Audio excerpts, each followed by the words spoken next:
औज़ुबिल्लाहिमिनश्शैतानिर्रजीम बिस्मिल्लाहिर्रहमानिर्रहीम। मैं हूं डॉक्टर मोहसिन और ये है माय हेल्थ क्लिनिक।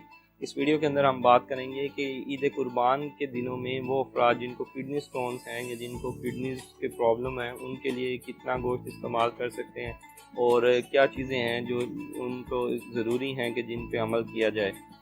एक तो ये है कि जो रेड मीट है ये यूरिक एसिड को बढ़ाता है और हमारी एक बहुत बड़ी तादाद है जो किडनी स्टोन्स के साथ हैं जिनका यूरिक एसिड ज़्यादा होता है। तो अगर यूरिक एसिड ज़्यादा हो या किडनी स्टोन हो तो कोशिश करें कि गोश्त को इतदाल में रह के खाएँ।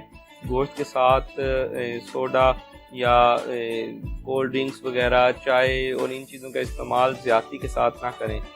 वो फल और सब्जियां जो पेशाब को अल्कलाइन बनाती हैं यानी तेज़ाबियत से बचाती हैं, क्योंकि तेज़ाबियत जब पीएच कम होती है, एसिडिक यूरिन होता है तो स्टोन ज़्यादा बनते हैं यूरिक एसिड के।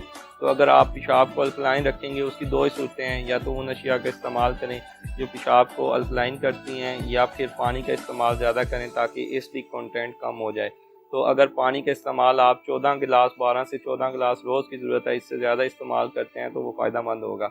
अलबत्ता वो फ्रूट जो पेशाब को अल्कलाइन करते हैं उसमें चेरी है, उसमें पाइनएप्पल है, उसके अंदर लीची है, तो ये चीज़ें जो हैं वो पेशाब को अल्कलाइन करती हैं।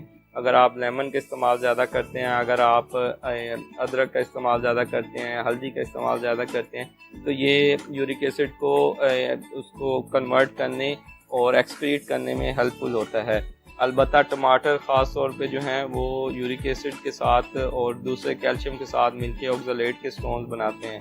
तो बहुत ज़्यादा गोश्त को अगर टमाटर के साथ तड़के लगा के इस्तेमाल करेंगे तो ये आपके लिए नुकसानदेह साबित होते हैं। अगर आपको अब वो अफराद के कैसे पता चले कि यूरिक एसिड का मसला है या किडनी स्टोन तो नहीं है, तो उनके अंदर एक तो ये है कि पेशाब बार बार आता है, पेशाब जल के आता है, पेशाब की नज़र पीली होती है और बदबूदार होता है।